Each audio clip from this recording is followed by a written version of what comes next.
बिस्मिल्लाहिर्रहमानिर्रहीम। अस्सलाम वालेकुम। दो मुल्कों ने पाकिस्तान पे पाबंदी लगा दी वीज़ों की।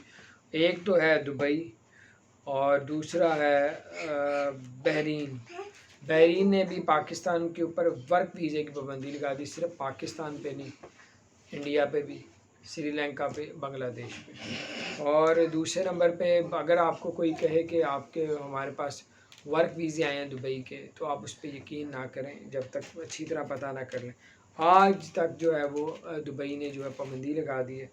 पाकिस्तान ने उन मुल्कों पे पाबंदी लगा दी जिनको रेड लिस्ट पे डाला था, फ़्लाइटें बंद की हुई थी, जिसमें पाकिस्तान भी है, इंडिया भी है, बांग्लादेश भी है और श्रीलंका भी है। इनको वर्क वीज़े अभी नहीं मिलेंगे जब तक इनके मुल्क के कोरोना की सूरत बेहतर नहीं होती। अल्लाह के पाकिस्तान में जब पाबंदी लगी थी तो 20% था कोरोना, आज माशाल्लाह अल्लाह पाक के फजल करम से एहसान से 4% है। अल्लाह पाक इसको भी ख़त्म करे और शफा अता फरमाए सारों को।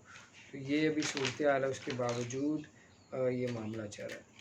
और अगर जो दुबई के अंदर लोग हैं, वो अंदर रहते हैं, जो उनके पास जॉब नहीं है, वो जॉब हासिल कर सकते हैं।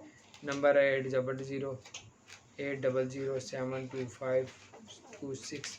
इस पर रब्ता करके फ़ोन करके जो आप लोग कर सकते हैं, आप लोग जॉब ले सकते हैं। इसमें इनके पास हज़ारों जॉब है। और जो लोग ओमान में रहते हैं, ओमान में भी हज़ारों जॉबें निकली। और आरटीए ने कहा है कि जिन्होंने लर्निंग लाइसेंस बनवाना है या रिन्यू करवाना है, तो वो आरटीए की वेबसाइट पे जाके अप्लाई कर सकते हैं। और ये अपडेट्स थी, मैंने कहा आपके साथ शेयर करता हूँ। अपना ख्याल रखें। चैनल को सब्सक्राइब नहीं किया तो सब्सक्राइब कर दें, बेल आइकन प्रेस कर दें ताकि नई सी अपडेट्स आप तक पहुँचते रहे। अस्सलाम वालेकुम रहमतुल्लाहि व बरकातहू।